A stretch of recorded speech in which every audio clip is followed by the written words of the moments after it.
ओम दुम दुर्गाए नमः। नमस्कार दोस्तों, आप समस्त श्रोतागण का आपके यूट्यूब चैनल जीवन अमृत पर हार्दिक अभिनंदन है।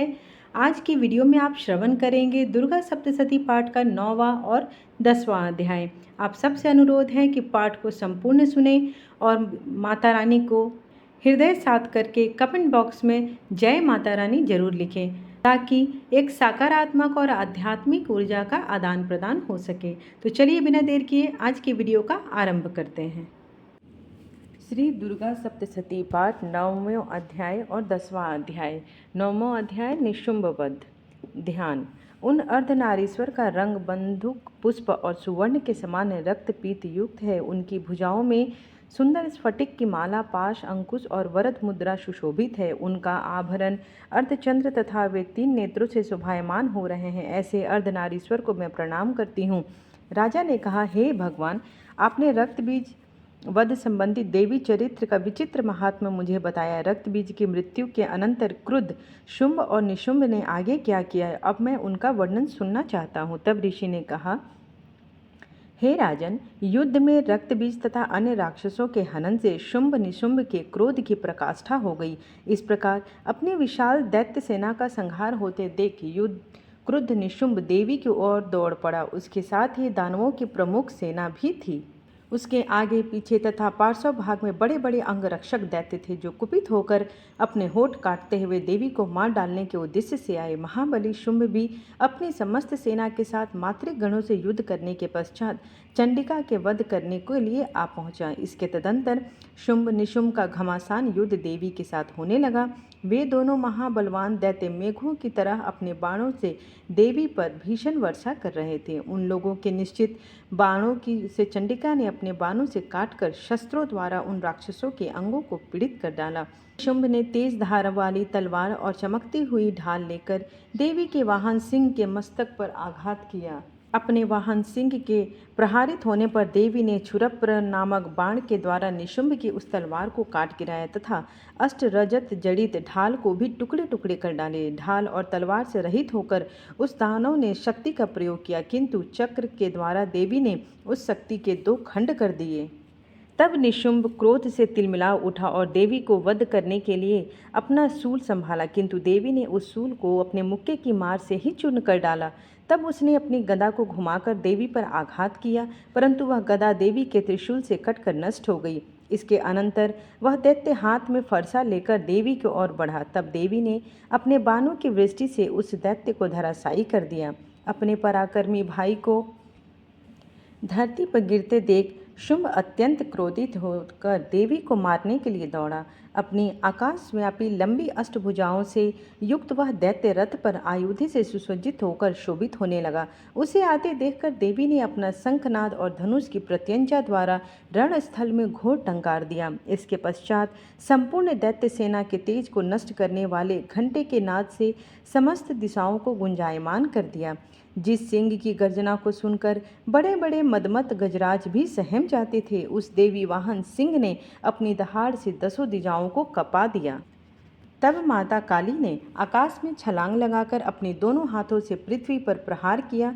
उस क्रिया से ऐसा भयंकर शब्द उत्पन्न हुआ जिससे पहले के सभी शब्द विलीन हो गए। तब शिवदूती ने असुरों के लिए अशुभ अट्टहास करके सब राक्षसों का दिल दहला दिया, परंतु इन सब से शुंभ को अत्यंत क्रोध हुआ। उस समय देवी ने शुंभ को लक्ष्य करके कहा, ओ दुरात्मन, खड़ा रह, खड़ा रह। तब आकाश मार्ग में खड़े सभी देवगण देवी की जय जयकार करने लगे।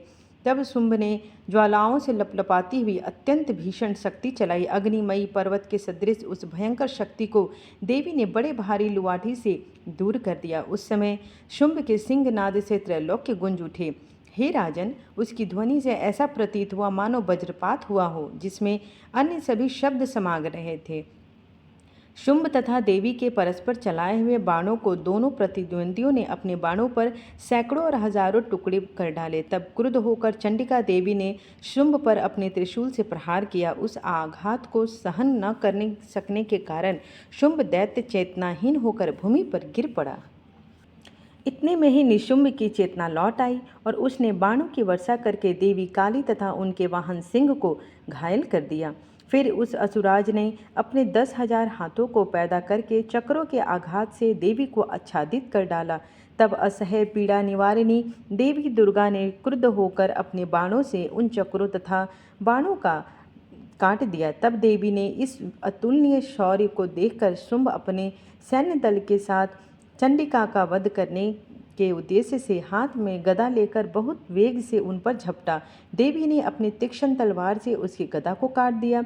गदा नष्ट होते ही उसने हाथ में शूल धारण कर लिया। देवताओं के पीड़क शुंभ को हाथ में शूल लेकर आते देख चंडिका ने बड़े वेग से अपना शूल चलाकर उसके वक्ष को विद्ध कर दिया।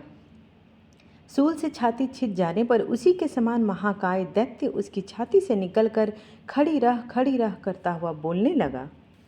उस निकलते हुए दैत्य की बात पर देवी ने अट्टहास करके दिया और तलवार से उसका सिर काट गिराया। तब वह दैत्य भूमि पर गिरकर ढेर हो गया। तत्पश्चात सिंह अपनी दाढ़ों से उस दैत्य की गर्दन जमाने लगा। यह दृश्य देखकर बहुत ही डरावना प्रतीत हो रहा था। उधर काली तथा शिवदूती ने भी दूसरे जानवरों को खाना शुरू कर दिया। कौमारी की शक्ति से विदारित होकर कितने ही महादानव नाश को प्राप्त हुए। ब्राह्मणी के मंत्रपुत जल के द्वारा कितने ही दैत्य निष्प्रभ होकर भाग गए। कितने ही दानव माहेश्वरी के त्रिशूल से छिन्न भिन्न होकर नष्ट हो गए। वाराही के तुतुन की मार से कितनों की हड्डी पसली चूर चूर हो गई। वैष्णवी ने अपने चक्र के प्रहार से राक्षसों के खंड खंड कर डाले।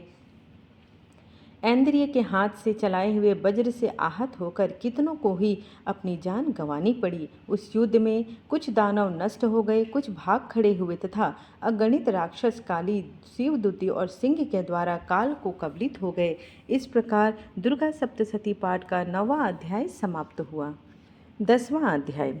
ऋषि ने कहा, हे राजन, अपने प्राण प्रिय भाई निशुंभ को मृत तथा सारी सेना का विनाश देखकर शुंभ ने क्रोधपूर्वक कहा, दुष्टा दुर्गे, तू अपने बल से गर्वित होकर मिथ्या अभिमान कर रही है। तू बड़ी स्वाभिमानी बनती फिरती है, किंतु दूसरी स्त्रियों के बल पर लड़ाई कर रही है। तब देवी ने कहा, ओ दुष्ट, मैं नितांत अकेली ही हूँ। देख, ये सब मेरी ही विभूतियाँ हैं, अतएव मुझ में ही सन्निहित हो रही हैं। तत्पश्चात ब्रह्माणी आदि संपूर्ण देवियाँ अंबिका देवी के शरीर में विलीन हो गई। उस समय वहाँ पर केवल अंबिका देवी ही विद्यमान रह गईं।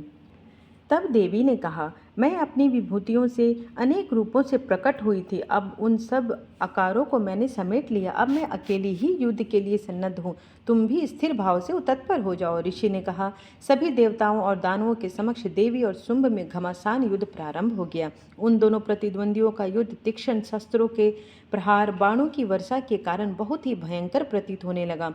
उस समय देवी के छोड़े हुए सैकड़ों दिव्यास्त्रों को शुंभ ने अपने अस्त्रों द्वारा काट डाला। इसी प्रकार प्रत्युत्तर में देवी ने भी शुंभ द्वारा निक्षेपास्त्र क्षण भर में ही अपने हुंकार शब्द के उच्चारण मात्र से ही विनष्ट कर दिया।